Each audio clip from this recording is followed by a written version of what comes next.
Epstein ফাইলসে prime minister মোদির নাম। 2019 সালে নিউ ইয়র্কের জেলে আত্মঘাতী হন জেফ্রি এপস্টিন।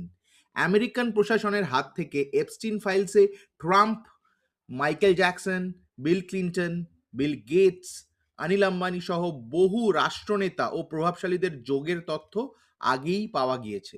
এবার সেই ফাইলে আমাদের বিশ্বগুরুর নাম। অভিযোগ সম্পূর্ণ ভিত্তিহীন বলে দাবি করেছেন ভারতের বিদেশ মন্ত্রক। রণধীর জয়সওয়াল, ভারতের বিদেশ মন্ত্রকের মুখপাত্র, বলেছেন ভারত সরকার এপস্টিন ফাইলস নিয়ে একটি ইমেল পেয়েছে যেখানে প্রাইম মিনিস্টার মোদির ইসরায়েল সফরের উল্লেখ রয়েছে।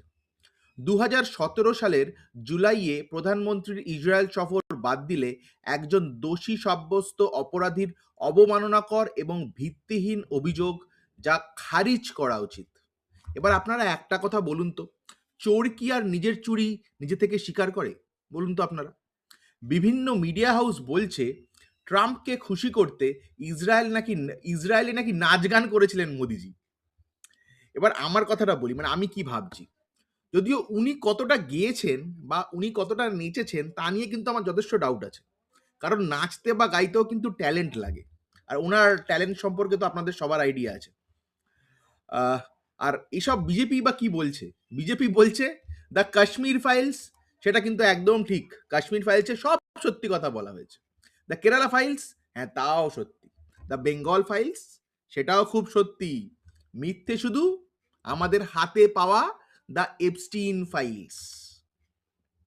এই জন্যই আমি একটা কথা বরাবর বলি সবাইকে, ভাই শিক্ষা খুব ইম্পর্টেন্ট, খুব জরুরি।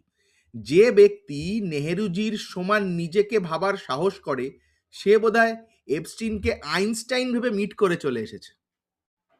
আর পুরো বিশ্ব এখন জেনে গেছে যে এপস্টিন কেমন মানুষ ছিলেন।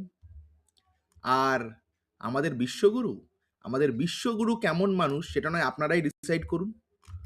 নমস্কার, ভালো থাকবেন।